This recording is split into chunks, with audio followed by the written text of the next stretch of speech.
We are here at Electronica 2012. I'm talking to Rick Clemmer, CEO of NXP. How's the show actually playing out for NXP? Is it successful? Are you happy with the visitors that are coming around?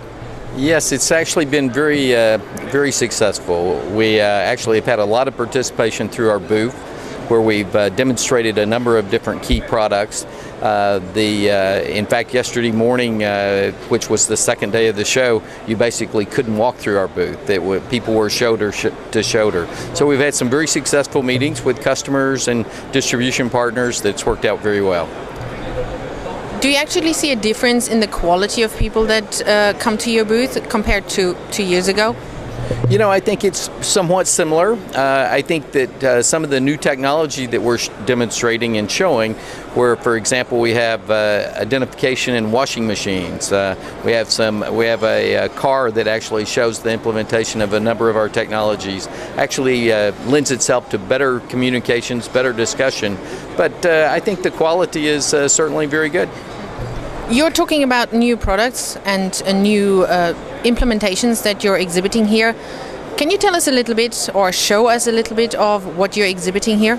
Yeah, actually we actually have a company we've worked with in China that uses our technology associated with smart lighting. And so in this case we have LED drivers, but we also have our ultra low power wireless capability that's used associated with the technology. So with just the kinetic energy of the switch, so without any direct power source, battery or direct power source, you can actually control the lighting.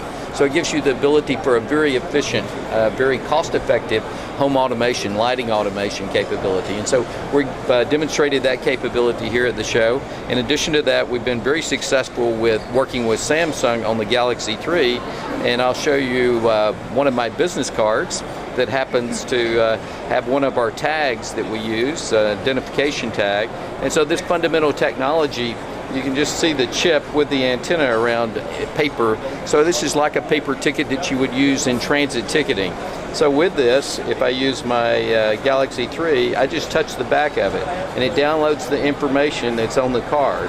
And you can see it downloads all of my information, and if I had Wi-Fi hooked up, you could actually click on the address and it'll show you a map of the address, basically with one touch. So that's some of the fundamental technology. So we're really focused on security and how we drive security through our chips with our identification business, how we can enable more smartphones and the fundamental technology, as well as in the automotive market, which is obviously a very significant participation in the show.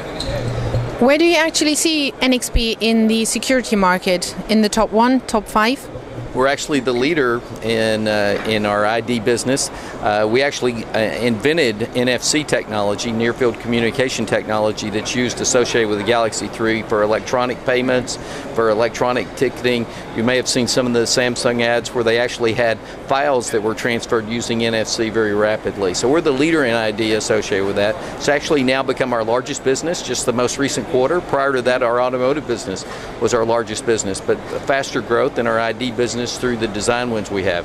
In that case, we provide the fundamental technology for electronic passports, electronic ID cards, contactless banking, broad array of customers, the inherent technology to be able to facilitate all of that. Speaking of the last fiscal quarter, is NXP actually affected by the slight downturn or leveling of the economy? You know, it's interesting. Our last quarter results, we were actually up 9% in product revenue on a sequential basis, which was up 12% year over year.